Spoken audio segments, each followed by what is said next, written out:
जी मित्रों नमस्कार।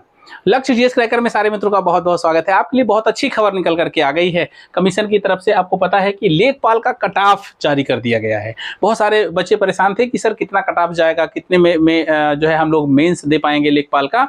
और लेखपाल की कट ऑफ जारी कर दी गई है और ध्यान रखने का बहुत सारे बच्चों को इसमें अवसर मिला हुआ है और बहुत मेरिट कम गई है और उसमें बहुत सारे बच्चों को इस एग्जाम के लिए ऑफर किया गया है। तो मुझे लगता है कि जो बच्चे लगातार इस पे हमारे साथ जुड़े थे, लगातार लेखपाल की तैयारी कर रहे थे, उनके लिए एक अच्छी खबर हो सकती है। तो यहाँ देख लीजिए, ये उत्तर प्रदेश अधीनस्थ सेवा चयन आयोग की तरफ से 26 फरवरी 2026 को ये जारी किया गया है और इसमें आयोग के विज्ञापन संख्या 02 परीक्षा 2025 लेखपाल मुख्य परीक्षा 1 के अंतर्गत विज्ञापित कुल 7,994 पदों पर चयन हेतु प्रारंभिक अर्हता परीक्षा 2025 के नॉर्मलाइज्ड स्कोर के आधार पर मुख्य परीक्षा के लिए अर्ह पाए गए अभ्यर्थियों का श्रेणीवार कट ऑफ क्या है। तो ध्यान रखिएगा, अगर आपका इतना कट ऑफ है तो आप पूरी तरीके से युद्ध स्तर पर आप जो है तैयारी करना स्टार्ट कर दीजिए कि हर हाल में एक सीट यहां से आपको लेनी है, क्योंकि वैकेंसी आप देखिएगा बहुत अच्छी वैकेंसी है।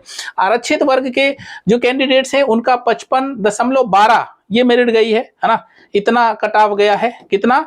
55.12 ना, ये गया है। अनुसूचित जाति का भी 55.12 गया है। अनुसूचित जनजाति का 47.50 गया है और अन्य पिछड़ा वर्ग का भी 55.12 गया है और साथ में आर्थिक रूप से कमजोर अर्थात ईडब्ल्यूएस का भी 55.12 ही गया है ना। ये मेरिट लगभग सेम टाइप की है और ये 512 जिसका भी 55.12 नंबर अंक है, कट ऑफ है, तो वो दे सकता है। बहुत सारे कयास लगाए जा रहे थे कि 60 जाएगी या जो है 60 से नीचे नहीं आएगी मेरिट इतनी। तो ये आपके लिए बहुत अच्छा चांस है। आप लोग मेहनत करिए और लगातार जिस तरीके से आप लोग अभी लगे हुए हैं, बहुत सारे बच्चे हमारे साथ टेस्ट सीरीज में लगे हुए हैं, टेस्ट सीरीज ज्वाइन किए हुए हैं, टेस्ट दे रहे हैं और लगातार उनकी क्लासेस चल रही हैं। ताबड़तोड़ मेहनत करने की जरूरत है। अब आपके पास 1 से 2 महीने मिलेगा और 2 महीने के बाद आपका सिलेक्शन, ये एग्जाम हो जाएगा और सिलेक्शन की जो है पॉसिबिलिटी हो जाएगी। साथ में यहाँ पर देख सकते हैं कि श्रेणीवार जो आरक्षित वर्ग के जो है अभ्यर्थी हैं उनके लिए एचएच को, अब यहाँ पर देखिए मेरिट बहुत कम गई है ना। स्वतंत्रता संग्राम सेनानी आरक्षित को 38.63 मेरिट गई है, एचएच को 6.01 गई है, ओए को 52 गई है ना। और यहाँ पर देख सकते हैं महिलाओं के लिए लगातार बच्चियां भी पूछती हैं कि सर हमारी मेरिट कितनी गई होगी।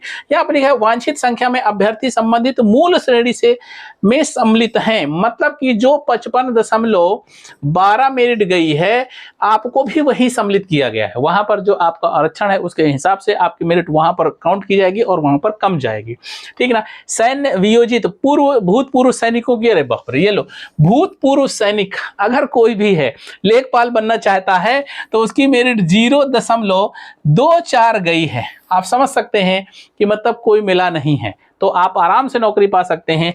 उत्कृष्ट खिलाड़ियों के लिए भी बहुत अच्छा अवसर है। 1.01 अगर आपका कट ऑफ है, इतना नंबर है, तो भी आप जो है कट ऑफ अंक अगर आपने इतना प्राप्त किया है तो भी आप इसके पात्र हैं मेंस देने के लिए। अभी मेंस आपको देना है और मेंस में आपके पास 2 से 3 महीने का समय मिलेगा। ताबड़तोड़ मेहनत कर दीजिए, हर हाल में सिलेक्शन इसको ले सकते हैं। और प्रैक्टिस के लिए अगर हमारे साथ जुड़ना चाहते हैं तो बहुत अच्छी टेस्ट सीरीज आपको मिलेगी, रेगुलर आपको टेस्ट सीरीज मिलेगी। लगाइए, ताबड़तोड़ प्रैक्टिस करिए और सिलेक्शन पाइए। जय हिंद।